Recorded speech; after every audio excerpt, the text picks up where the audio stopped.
ஏசாயா 29ஆம் அதிகாரம் 1ஆம் வசனம் முதல் 24ஆம் வசனம் வரை. தாவீது வாசம் பண்ணின நகரமாகிய அரியேலே, அரியேலே, ஐயோ! வருஷா வருஷம் பண்டிகைகளை அனுசரித்து வந்தாலும் அரியேலுக்கு இடுக்கம் உண்டாக்குவேன். அப்பொழுது துக்கமும் சலிப்பும் உண்டாகும். அது எனக்கு அரியலாகத்தான் இருக்கும். உன்னை சூழ பாளையமிறங்கி உன்னை தெச்சுகளால் முற்றுகை போட்டு உனக்கு விரோதமாக கொத்தளங்களை எடுப்பிப்பேன். அப்பொழுது நீ தாழ்த்தப்பட்டு தரையிலிருந்து பேசுவாய். உன் பேச்சு பணிந்ததாய் மண்ணிலிருந்து புறப்பட்டு உன் சத்தம் அஞ்சனம் பார்க்கிறவனுடைய சத்தத்தை போல் தரையிலிருந்து முணுமுணுத்து உன் வாக்கு மண்ணிலிருந்து கசுகுசென்று உரைக்கும். உன்மேல் வருகிற அந்நியரின் திரள் பொடி தூளத்தனையாகவும் பலவந்தரின் திரள் பறக்கும் பதர்களத்தனையாகவும் இருக்கும். அது திடீரென்று சடீதியாய் சம்பவிக்கும்.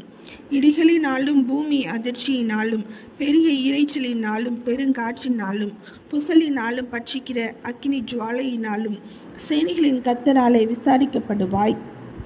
அரியலின் மேல் யுத்தம் பண்ணுகிற திரளான சகல ஜாதிகளும் அதன் மேலும் அதன் அரண் மேலும் யுத்தம் பண்ணி அதற்கு இடுக்கம் செய்கிற அனைவரும் ராக்கால தரிசனமாகிய சொப்பனத்தை காண்கிறவர்களுக்கு ஒப்பாய் இருப்பார்கள்.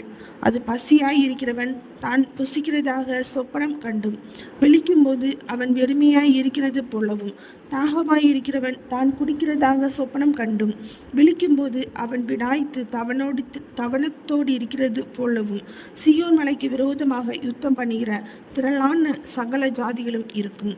தரித்து நின்று திகையுங்கள், பிரமித்து கூப்பிடுங்கள். வெறுத்திருக்கிறார்கள் திராட்சரசத்தினால் அல்ல, தள்ளாடுகிறார்கள் மதுபானத்தினால் அல்ல.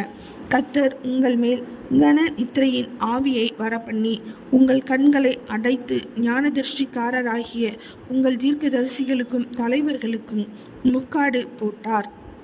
ஆதலால் தரிசனமெல்லாம் உங்களுக்கு முத்திரிக்கப்பட்ட புஸ்தகத்தின் வசனங்களைப் போல் இருக்கும். வாசிக்க அறிந்திருக்கிற ஒருவனுக்கு அதை கொடுத்து, நீ இதை வாசி என்றால் அவன் இது என்னால் கூடாது, இது முத்திரித்திருக்கிறது என்பான். அல்லது வாசிக்க தெரியாதவனிடத்தில் புஸ்தகத்தை கொடுத்து, நீ இதை வாசி என்றால் அவன் எனக்கு வாசிக்க தெரியாது என்பான். இந்த ஜனங்கள் தங்கள் வாயினால் என்னிடத்தில் சேர்ந்து தங்கள் உதடுகளினால் என்னை கனம் பண்ணுகிறார்கள். அவர்கள் இருதயமோ எனக்கு தூரமாய் விலகி இருக்கிறது. அவர்கள் எனக்கு பயப்படுகிற பயம் மனுஷராலே போதிக்கப்பட்ட கற்பனையாய் இருக்கிறது. ஆதலால் இதோ நான் அற்புதமும் ஆச்சரியமான பிரகாரமாக இந்த ஜனங்களுக்குள்ளே ஒரு அதிசயத்தை செய்வேன். அவர்களுடைய ஞானிகளின் ஞானம் கெட்டு அவர்களுடைய விவேகிகளின் விவேகம் மறைந்து போகும் என்று ஆண்டவர் சொல்கிறார்.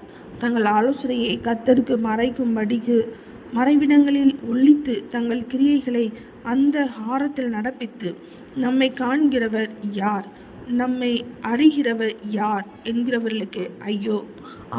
நீங்கள் எவ்வளவு மாறுபாடுள்ளவர்கள்!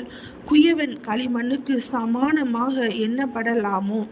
உண்டாக்கப்பட்டது தன்னை உண்டாக்கினவரை குறித்து அவர் என்னை உண்டாக்கினதில்லை என்றும், உருவாக்கப்பட்டது தன்னை உருவாக்கினவரை குறித்து அவருக்கு புத்தி இல்லை என்றும் சொல்ல தகுமோ?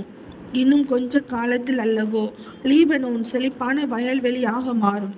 செழிப்பான வயல்வெளி காடாக எண்ணப்படும். அக்காலத்திலே செவிட புஸ்தகத்தின் வசனங்களை கேட்பார்கள். குருடரின் கண்கள் இருளுக்கும் அந்த ஹாரத்துக்கும் நீங்களாகி பார்வையடையும்.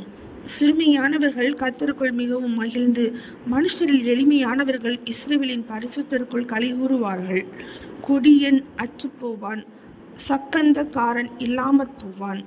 ஒரு வார்த்தை நிமித்தம் மனுஷனை குற்றப்படுத்தி நியாய வாசலில் தங்களை கடைந்து கொள்கிறவனுக்கு கண்ணி வைத்து நீதிமானை நிமித்தமாய் துரத்தி இப்படி அக்கிரமம் செய்ய வகை தேடுகிற யாவரும் சங்கரிக்கப்படுவார்கள். ஆகையால் ஆபிரகாமை மீட்டு கொண்ட கர்த்தர் யாக்கோபின் வம்சத்தை குறித்து, இனி யாக்கோபு வெட்கப்படுவதில்லை, அவன் முகம் செத்து போவதுமில்லை. அவன் என் கரங்களின் செயலாகிய தன் பிள்ளைகளை தன் நடுவிலே காணும்போது என் நாமத்தை பரிசுத்தப்படுத்துவார்கள். யாக்கோபின் பரிசுத்தரை அவர்கள் பரிசுத்தப்படுத்தி இஸ்ரவேலின் தேவனுக்கு பயப்படுகிறார்கள். வழுவி போகிற மனதை உடையவர்கள் புத்திமான்களாகி முறுமுறுக்கிறவர்கள் உபதேசம் கற்றுக்கொள்வார்கள். ஏசாயா 29ஆம் அதிகாரம் முடிந்தது.